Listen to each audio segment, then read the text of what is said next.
Alright, Troop Strong and Condition, live and direct from the Burpee kitchen. Right, so a comment I got recently was regarding push-ups. I always seem to get complimented on my push-up form.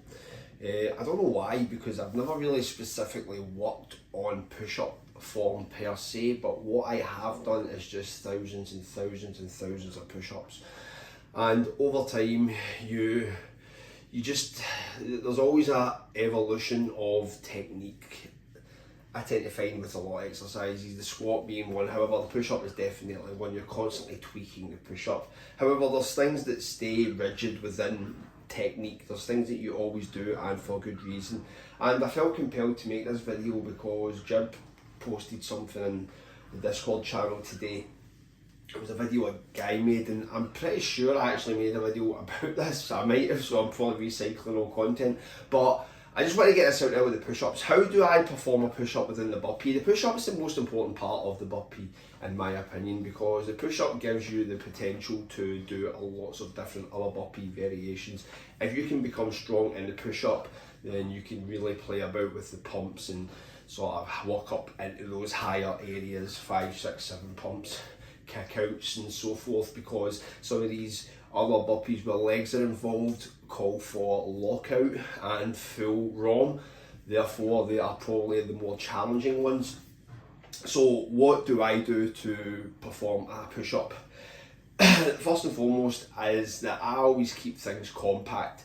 The reason being is that just in my brain, the way this works is that if I'm pushing something which is rigid, like a car for example, I'm pushing it with my hands narrow.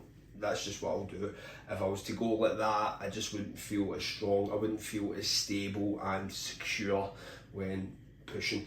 Therefore, I would always keep it nice and compact. However, same with the bench. If I'm doing the bench, a wide grip bench just doesn't feel right to me. A nice narrow grip feels right. So I always keep a narrow grip. You'll see Burpee guys probably flare out, people that do push-ups flaring. If people can do that and they can do thousands of push-ups, well, it obviously works for them, they can continue to do it. But to me, that doesn't make sense. So therefore, I like to keep it compact. Now, when I keep it compact, what I also tend to do is I keep my hands, first and foremost, I never put my wrists flat on the ground. When I do a push-up, I always kind of have a claw-like structure on the hand. I think this mitigates wrist issues.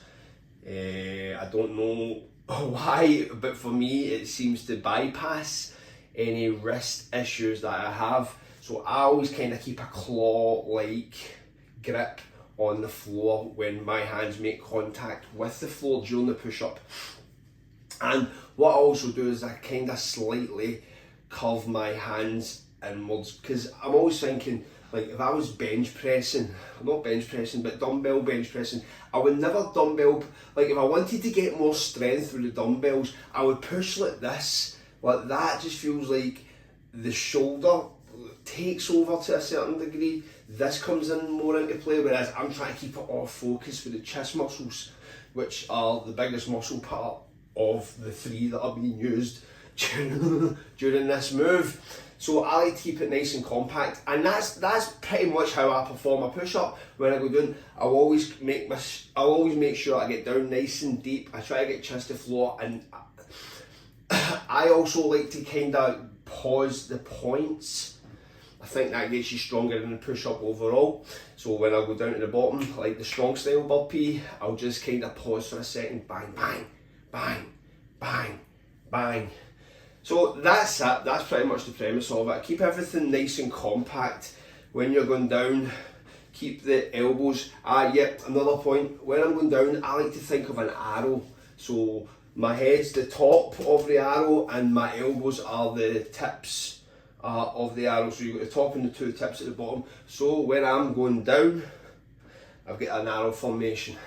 So my head's there, elbows are slightly outwards. They're not completely locked in, they're not flared out, they're nice and compact, but they're slightly turned outwards. Boom, boom, boom. There you go guys, that's pretty much it. Now, something to add to that, which you could probably take into the Burpee as well, is that if you're getting into burpees, because I'm getting back into burpees. I'm finding out about burpees again. See, burpees, man, just go slow with them. I don't care. Take your time with burpees. Really, really exaggerate the points of contact when you're doing burpees, because you will get better. Like like within a couple of weeks of doing burpees again, I can feel my flow coming back. Big time, man. 10 burpees in and I'm ready to rock. But I just like those small pauses of contact, just to kind of absorb how the move is processed and absorbed by my muscles and body, or whatever you want to call it. But just kind of getting into the flow, man. Just kind of locking yourself in. Bang, bang, bang. Just taking it nice and slow, man. Not trying to get crazy PRs, not trying to put yourself through the ringer constantly, but kind of going deep into the burpee, man. Just kind of deep into it. It's hard to explain, man, but yeah, the love for the burpees coming back. Anyway, guys, hopefully that helps some of you guys that want to kind of figure out how to do that push-up, guys. Bam, bam, bam, push-up. Anyway, guys, listen, thanks for staying strong and thanks for staying conditioned.